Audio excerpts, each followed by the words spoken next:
All good? God bless. He's the mayor. You're good to go. All right, welcome to the Corporate Services meeting of July 8th, 2025. I can confirm that there is quorum, and I'm handing the chair off to Councillor Tuckey. Thank you, Mayor Ferguson. First on the agenda is to accept the agenda as adopted. May I have a motion, please? I move that the agenda be adopted as presented. I'll second. Thank you.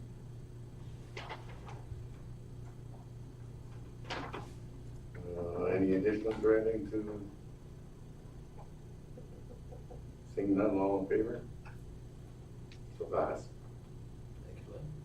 Can I have a motion to, for the minutes, the Corporate Services Standing Committee meeting on June 3rd? I'll move that the minutes from the Corporate Services Standing Committee meeting on June 3rd, 2025 be adopted as presented. I'll second. Thank you. Any concerns from the minutes? Councillor Cougar. Thank you, Mr. Chair. Just from the June 8th Corporate Services minutes, there was a bit of a discussion regarding the briefing note regarding the development project for Riverside Park and the Outlook. And as well, during the same, just immediately thereafter, there was also a discussion regarding streetscape improvements, which is benches and things like that for the community. I think both of these projects are extremely well-deserved moving forward. But I know, talking to people throughout the community, that there is some concern of what our strategic direction is with regards to park developments. We seem to have a focus for a bit of time on Connie Bear Park, and then we swing back to Riverside Park and things like that. Now, I recall, I can't remember if it was my previous session or the one prior to that, that the town did, and I think it was the 2018 to 2021 time frame, that the town did a community engagement session regarding the future of park developments in Fort Smith. And there was, we talked at the time, there was talk about the Riverside Park, Connie Bear Park, and to some degree as well, Mission Park. With these projects going forward, I'm just wondering whether this might be an opportune time for us to engage the public again, to just get their feedback on how we should be developing our parks. We do have plans for all of these parks, but it's been probably eight to 10 years since the public has actually really seen those plans and have had any input in how those parks are going to develop over the future. And we're criticized for not engaging the public in a lot of our discussions and things like this. And I think this would be an excellent opportunity for mayor and council to have an evening engagement session with the public to talk about where our parks, what our parks might look like 10 years in the future, and then sort of that will help guide our development and progress through these two more immediate projects. So just like to put it out there that I think we should, as mayor and council, take this opportunity to engage the public in something that will impact their daily lives with recreation and leisure activities.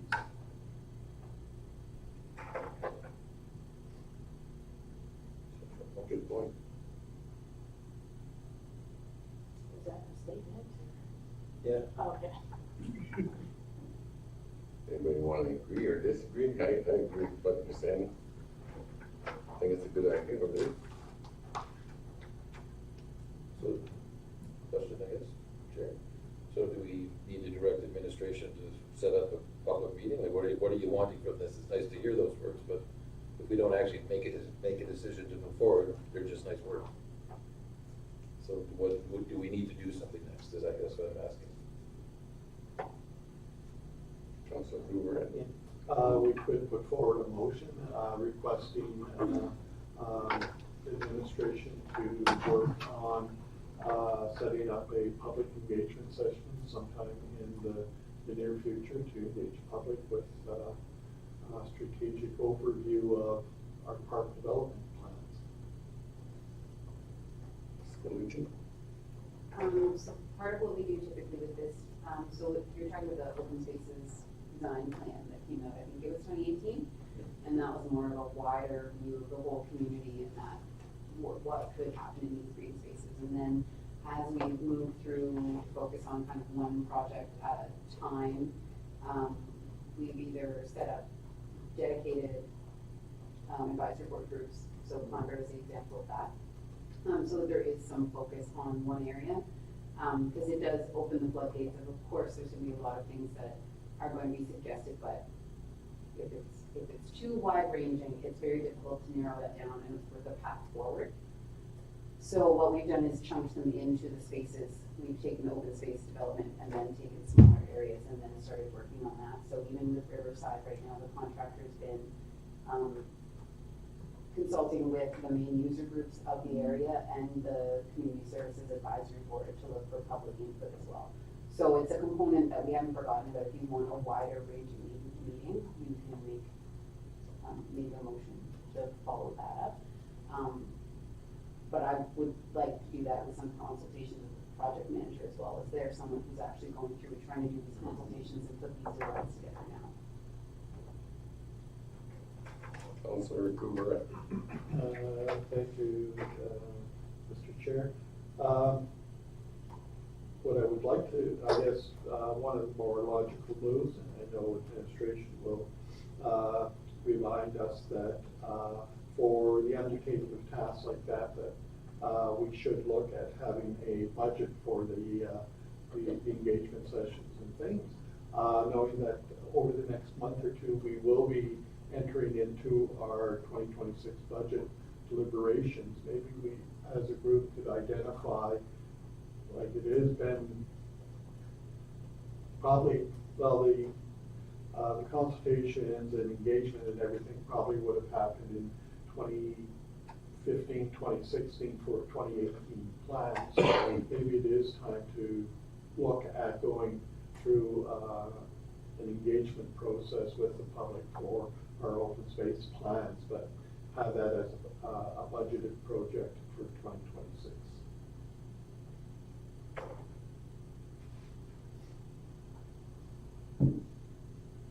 Councilor Amy.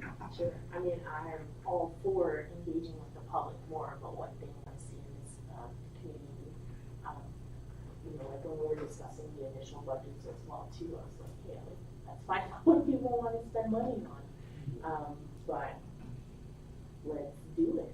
I'll definitely help you with that, and it's not so difficult to send out some evites or just online surveys or stuff like that that, you know, is pretty minimal in, as far as like money up front, maybe a little bit of work on the back end to like cipher through all the responses and stuff like that. But I agree, right? We're just not reaching out to the community enough about, you know, what is actually their future plans for this community.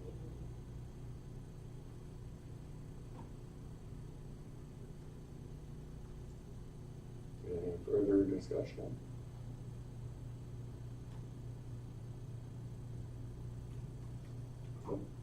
All in favor? I think we have to go. We're voting on the minutes, Yeah, correct? there's already a motion on the floor. Yeah. All in favor? So passed. Moving on to vision and mission, I'm sure we've all had a look at that. Declaration of financial interest. Seeing no one. No delegations. Director's report. Mr. Ray. Thank you, Mr. Chair. You have the director's report in front of you. You had an opportunity to read through it. Just an update that the manager of human resources did start yesterday and is working in the office upstairs.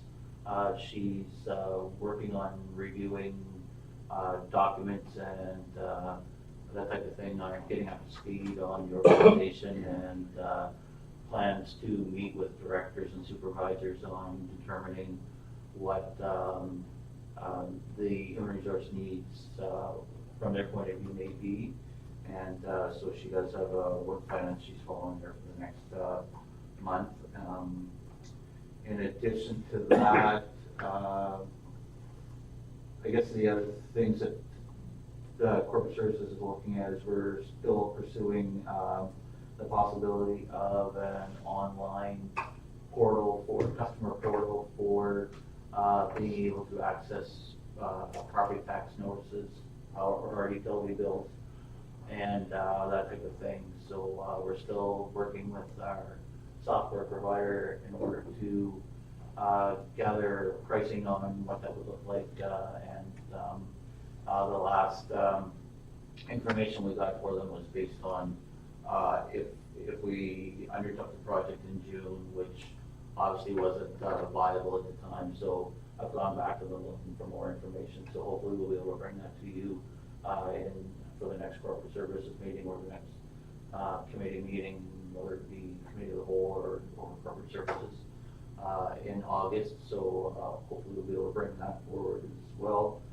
We're also looking at streamlining operations by being able to upload our payroll transfers from the town to our employees. And so we're working with both BMO and the software service provider on those capabilities as well. So we're looking at those two things. So those are the two major projects other than day-to-day operations that we're looking at. If you have any questions, well, I'll be happy to entertain them. That's the highlights of corporate services. Councilor Harrison. Can you just refresh my memory? What is the name of the software that will be the town portal for being able to do things online? Yeah, so the town uses, it's called iCity. Okay. And that's primarily our financial software. We do our utility billing and our property taxes and accounts receivable, everything flows through that. This portal would be for anybody that does business with the town would go through this portal, and they would be able to view their utility bills or their property tax notices or accounts receivable invoices online, and they could pay them right within that portal. The other thing is that potentially they could apply for a development permit or apply for a business license or register their pet all through the same portal, so they would have access to all of that. So these are all just modules that we could then get or activate within iCity. Yeah. Okay. The other thing is I'd like to remind everybody is that the town is set up now with all major banks so that you can pay your utility bills or your property taxes through your bank by their online service. So that is available to the public right now. But this portal would allow them to actually view their invoices or their utility bills, and so we wouldn't have to send them out to them, mail them out to them, or email them to them. They would just get notifications that the bills are ready, and they'd be able to online have access to all that information.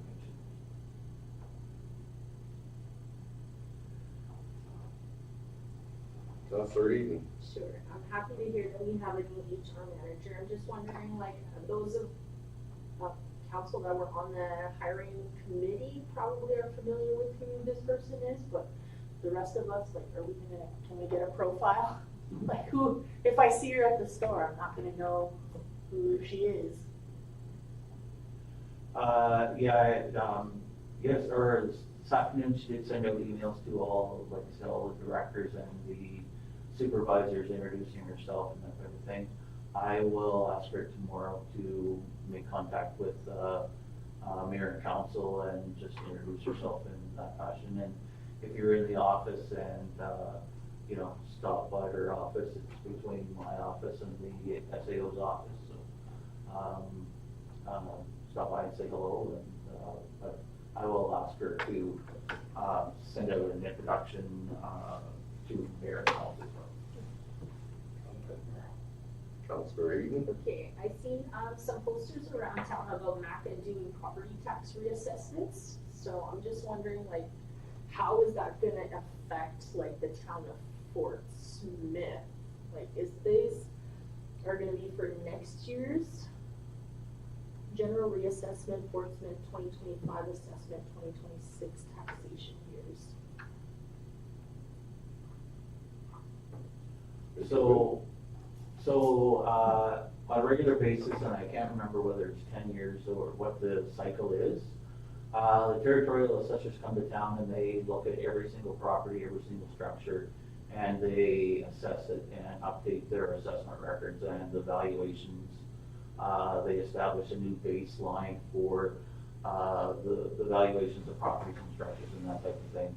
What typically happens when that occurs is that the assessment roll, this will be for the 2026 taxation year, and the assessment of all properties in the past have gone up. Now, having said that, doesn't necessarily mean that everybody's taxes are going to go up, because we base taxes on the need to generate revenue, and then we adjust our mill rate accordingly based on the availability of assessment in order to do that. So likely what will happen is, like I said, all assessments will go up, but that doesn't mean that property taxes will go up. It will be based on the need, and likely what you'll see happen is the mill rate will actually go down in the next taxation year, because you don't need to generate, or you need to generate the same amount of money, but it's a little smaller, based on a larger pie, I guess, is the best way to put it. So, I don't know if that, Thank is you. that clear enough? Yes. But, Put more air in the Bigger by air. Any further discussion? Seeing none, thank you for your report there, Mr. Hood. Everybody's had a chance to review the accounts payable report. Councilor Kubrick. Thank you. It's sort of, the accounts paid listing sort of brought to mind. I was looking at item 42977, payment to the NWT Power Corporation. Nice. And I know we received a letter from the Power Corporation several months ago indicating that we would be eligible potentially for reimbursement due to equipment going kaput because of their inability to generate stable power. And I was wondering if we've made as a corporation any progress in submitting a claim and getting their reaction to compensation. Ms. Deluge. So I think the SA was working on that side of things. So the directors were feeding information as needed, but it was sitting with the SA group, so I can get an update on where that is. Okay.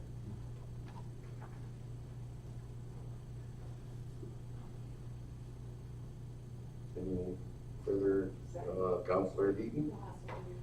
So, I did send an email about it, so the request, I think, was from like May about the miscellaneous from the auditors.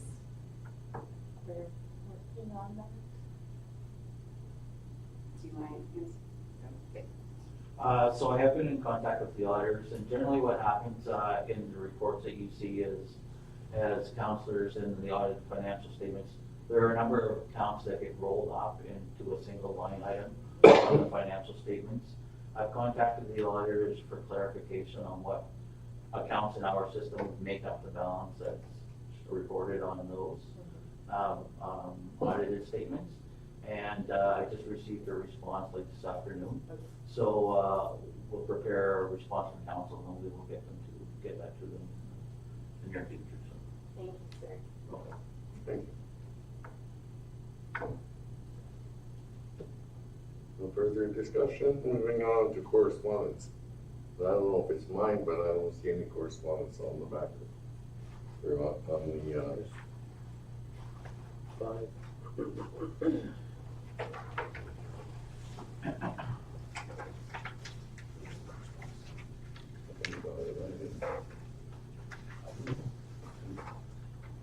Use mine, feel free.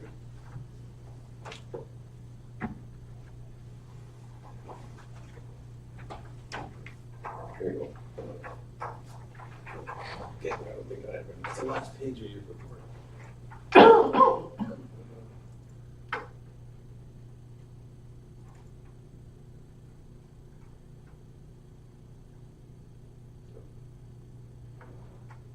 No accounts payable is my last page, right at the bottom. Yeah. No questions? Correspondence. Councilor Just Carroll. comments, I think we should wholeheartedly support the traffic analysis on Conover Crescent between PWK and GBT. That has been a nightmare for years. And I know it's been a question raised by the DEA in terms of safety and what our next steps would be to improve flow, improve safety, and so whatever the town can do to support that request, I would wholeheartedly, I would endorse it. Seeing as I can't say wholeheartedly. Councilor Eaton. So would that, like, the traffic analysis that would be conducted by the RCMP or protective services like bylaw? Ms. Palucci. So typically it would be an outside contractor to do the traffic analysis. So it's outside of what we currently have budgeted for, but there are things that we can do and have set aside budget for. The crosswalk, the lit crosswalks are one of the things that we've been working on, doing tree removal to also create better sight lines. Those are things that are on town property that we can also have that impact on. And I've been working towards through the transportation master plan. And so our most recent transportation study is that one, and that's the one we're kind of working on, but we don't currently have a budget to do a separate traffic analysis just of that area. So if that was something that we wanted to do, it would have to be added to a budget in the future. Councilor Carroll. Not saying we would add it in or not, but what would the actual price be of an outside traffic analysis? If we could get that information for the next meeting, then that would give us information on whether or how to proceed. But I would like to request that.